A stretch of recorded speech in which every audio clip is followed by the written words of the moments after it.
On peut passer devant le numéro 49 de la rue Monge dans le 5e arrondissement de Paris sans prêter attention à cette porte qui pourtant nous fait pénétrer dans l'un des endroits les plus anciens de la capitale. Après la bataille d'Alésia en 52 avant Jésus-Christ, les Romains s'installent à Lutèce sur la rive gauche de la Seine et l'aménagent au goût romain. Et c'est ici, derrière cette entrée, que l'on construit les arènes de Lutèce. Ces arènes sont en réalité un vaste amphithéâtre destiné aux représentations théâtrales et aux combats des gladiateurs.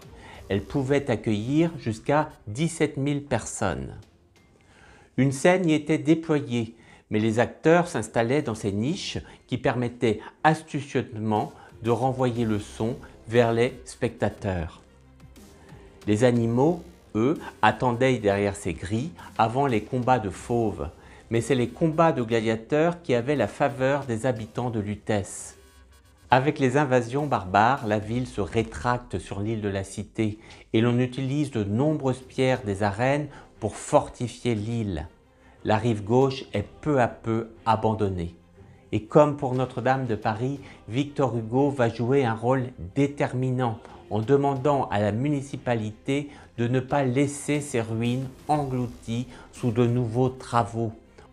Des travaux importants de restauration sont entrepris au début du XXe siècle. Les vestiges sont mis en valeur et l'on peut y voir, par exemple, ces murs typiquement romains.